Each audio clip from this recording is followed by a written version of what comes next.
ଗଛ ଲଗାଇବା ପାଇଁ ସବୁଠୁ ବଡ଼ ଜିନିଷ ଜରୁରୀ ହେଉଛି ଆମ ପାଇଁ ଗ୍ରୋ ବ୍ୟାଗ୍।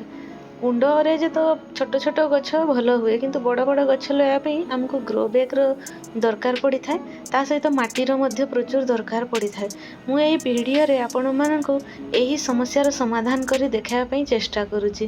ଦେଖନ୍ତୁ, ମାର୍କେଟରୁ ଗ୍ରୋ ବ୍ୟାଗ୍ ତ ଆମେ କିଣି ଆଣିବୁ କିମ୍ବା ଅନଲାଇନ୍ରୁ ବି କିଣି ଆଣିବୁ, କିନ୍ତୁ ଆମେ ସବୁବେଳେ ଚେଷ୍ଟା କରିବୁ ଆମ ଗାର୍ଡ଼େନିଂଟା ଯେତେ କମ୍ ବଜେଟ୍ର ହେବ କିମ୍ବା କୌଣସି ପ୍ରକାରରେ ଫ୍ରି ହେଇପାରିବ।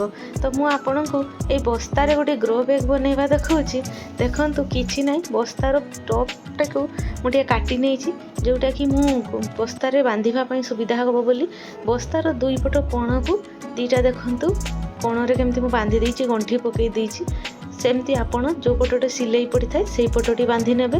ଆଉ ଉପର ପଟ କଟା ପଟରୁ ହିଁ ମୁଁ କାଢ଼ି ନେଇଛି ତା ପାଇଁ ବାନ୍ଧିବା ପାଇଁ ରସି। ଆପଣ ନର୍ମାଲ୍ କୌଣସି ରସିରେ ବି ତାକୁ ବାନ୍ଧି ପାରିବେ। ତାପରେ ସେଇଟାକୁ ମୁଁ ବସ୍ତାଟିକୁ ପଲଟେଇ ଦେଉଛି। ଏମିତି ଆପଣ ପଲଟେଇ ନେବେ ଆଉ ତାକୁ ଭଲସେ ଘୁରେଇ ସାଇଜ୍ କରି ନେବେ। ଦେଖିବେ ଏଇଟା ବହୁତ ସୁନ୍ଦର ଗ୍ରୋ ବ୍ୟାଗ୍ ଗୋଟିଏ ପ୍ରସ୍ତୁତ ହେଇଯିବ। ଏଇ ଗ୍ରୋ ବ୍ୟାଗ୍ଟି ଆମର ବହୁତ ଲଙ୍ଗ୍ ଲାଷ୍ଟିଂ ହୋଇନଥାଏ। ଏଇଟା ତ ଚାଉଳ ବସ୍ତାରୁ ପ୍ରସ୍ତୁତ ହେଇଛି, କିନ୍ତୁ ଆପଣ ଏଠି ଗୋଟେ କ୍ରପ୍ କରି ନେଇପାରିବେ। କୌଣସି ବି ଗୋଟେ ଫସଲ ଏଠି ହେଇଯିବ। ଆଉ ତାପରେ ପୁଣି ଆଉ ଗୋଟେ, ଏଗୁଡ଼ା ତ ବହୁତ ଶସ୍ତା କିମ୍ବା ଫ୍ରିରେ ହିଁ ମିଳିଥାଏ। ଘରେ ତ ଚାଉଳ ଆସିଲେ ଏଗୁଡ଼ା ବାହାରୁଥାଏ। ଆପଣ ଏମିତି ମୋ ଭଳିଆ ଗୋଟେ ଗ୍ରୋ ବ୍ୟାଗ୍ ବନେଇ ନିଅନ୍ତୁ। ଆଉ ଏଇଠିରେ କିଛି ହୋଲ୍ ବନେଇ ନେବେ। ମୁଁ ପରେ ଏଥିରେ କୌଣସି କିଛି ଜିନିଷ ଗରମ କରିକି ୟାକୁ ହୋଲ୍ କରିନେବି। ଏବେ ଗ୍ରୋ ବ୍ୟାଗ୍ଟି ଆପଣଙ୍କୁ ରେଡ଼ି କରିକି ଦେଖାଉଛି। ହୋଲ୍ ବି ମୁଁ କରି ନେଇ ଆସିଛି ଛାତ ଉପରକୁ ସିଧା। ଆଉ ଆକୁ କେମିତି ଫିଲ୍ କରିବେ ସେଇଟା ମୁଁ ଆପଣଙ୍କୁ ଦେଖାଉଛି। ଛାତ ଉପରେ ଗ୍ରୋ ବ୍ୟାଗ୍ଟି ରହିବ, ସେଇପାଇଁ ଆମେ ଆକୁ ଲାଇଟ୍ ୱେଟ୍ କରିବା ପାଇଁ ଚେଷ୍ଟା କରିବୁ। ତାହା ସହିତ ମାଟିଟି ଯେମିତି ବହୁତ ଉର୍ବର ହେବ ସେଇଟା ମଧ୍ୟ ଜରୁରୀ।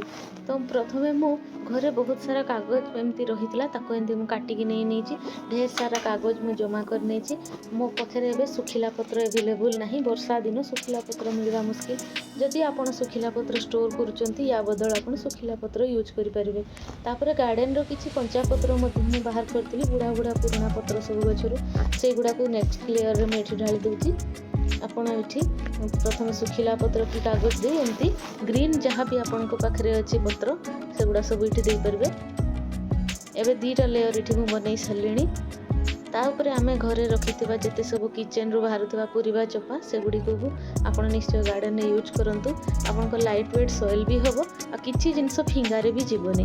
ଏଠି ଟିକେ ଡିକମ୍ପୋଷ୍ଟ ହେଇଗଲାଣି। ମୁଁ ଏଇଟା ରଖିଦେଇଥିଲି 3-4 ଦିନ ହେବ, ଏଇ ଗ୍ରୋ ବ୍ୟାଗ୍ଟି ଫିଲ୍ କରିବା ପାଇଁ ଦେଖାଇବା ପାଇଁ ରଖିଥିଲି। ନହେଲେ ଏଇଟା ଆପଣ ଡେଲି ଏଇ ପ୍ରୋସେସ୍ଟି କରିବେ, ଫ୍ରେଶ୍ ଚୋପାକୁ ହିଁ ଆଣିକି ପକାଇ ଦେଉଥିବେ। ଏମିତି ଆମେ ଯାହା ବି ମୋ କିଚେନ୍ରୁ ବାହାରିଥିବା ସବୁ ପରିବା ଚୋପା ଅଛି ସେଗୁଡ଼ିକୁ ଏବେ ତା ଉପରେ ମୁଁ ଢାଳି ଦେଉଛି। ଦେଖନ୍ତୁ ମୁଁ କେମିତି ଏଗୁଡ଼ାକୁ ପ୍ରସ୍ତୁତ କରି ଚାଲିଛି। ଏବେ ଲେୟର ବାଇ ଲେୟର ଏମିତି କାମ ହେବ। ଏବେ ଘରେ ଯେତେବେଳେ ଆମର ଚା ପତି ସବୁ ବାହାରୁଛି, ବର୍ଷା ଦିନେ ତ ଏଟାକୁ ଶୁଖେଇକି ରଖି ହେଉନି, ତ ଏମିତି ଫ୍ରେଶ୍ କଞ୍ଚା ଓଦା ହିଁ ଅଛି। ଏଗୁଡ଼ା 2-3 ଦିନର ପୁରୁଣା ଚା ପତି, ତାକୁ ଏମିତି ମୁଁ ଯାହା ବି ବାହାରେ ଘରେ ସବୁ ଷ୍ଟୋର୍ କରିନିଏ। ଏଗୁଡ଼ାକୁ ଏଇଠି ଆମେ ଏମିତି କଞ୍ଚା ଓଦା ଚା ପତି ବି ଆମେ ଏଠି ୟୁଜ୍ କରିପାରିବା। ଶୁଖେଇବା ଏବେ ଜରୁରୀ ନାହିଁ। ଏବେ ତ ଗ୍ରୋ ବ୍ୟାଗ୍ ହିଁ ରେଡ଼ି ହେଉଛି, ଏ ଭିତରେ ପଚିବ। ଆଉ ଉପରେ ପୁଣି କିଛି ପୁରୁଣା ମୋର କଲରା ଗଛ ଶୁଖି ଯାଇଥିଲା କି ଟିକେ ବୁଢ଼ା ହେଇଯାଇଥିଲା, ସେଗୁଡ଼ା ସବୁ କାଟିକି ରଖିଥିଲି, ତାକୁ ପୁଣି ଆଉ ଗୋଟେ ଲେୟର କରିକି ଦେଇ ଦେଉଛି। ଏମିତି ଆପଣ ଏଇ ଯେଉଁ ଦେଲା ପରେ ପୁଣି ଆପଣ ୟା ଉପରେ କିଚେନ୍ ୱେଷ୍ଟ, କାଗଜ, ଶୁଖିଲା ପତ୍ର ଯାହା ଅଛି, କିଛି ଓଦା କିଛି ଶୁଖିଲା, ଏମିତି ଲେୟର କରି ଯିବେ। ମୁଁ ଏଇ ଗ୍ରୋ ବ୍ୟାଗ୍ଟିରେ ଆପଣଙ୍କୁ ଗୋଟେ ହିଁ ଲେୟର କରିକି ଦେଖାଉଛି, ମାନେ ଗୋଟେ ଥର ପ୍ରସ୍ତୁତ ହେଇଛି। ୟା ପରେ ମାଟି ଦେଲା ପରେ ପୁଣି ଆଉ ଗୋଟେ ଲେୟର ହେବ। 2-3ଟା ଲେୟର ଆପଣଙ୍କୁ ଯେତେ ବି ଯାହା ଦରକାର ଆପଣ ସେଇ ହିସାବରେ ମାଟି ପ୍ରସ୍ତୁତ କରିନେବେ।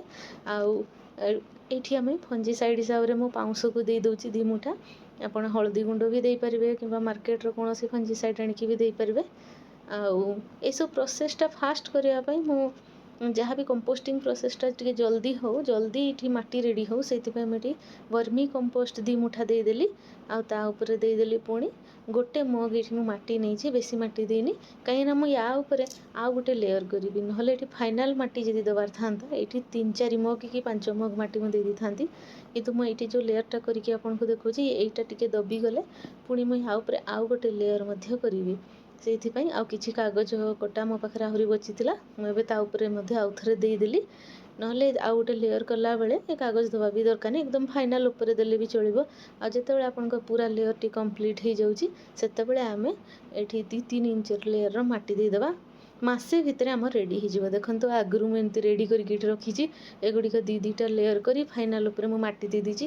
ଏବେ ଏଗୁଡ଼ା ଗଛ ଲଗାଇବା ପାଇଁ ରେଡ଼ି। ଦେଖନ୍ତୁ ଏଗୁଡ଼ା ସବୁ ମୁଁ ରେଡ଼ି କରୁଛି। ଆପଣ ମଧ୍ୟ ଏମିତି ଚାହିଁଲେ ଲାଇଟ୍ ୱେଟ୍ ମାଟି ତିଆରି କରିପାରିବେ।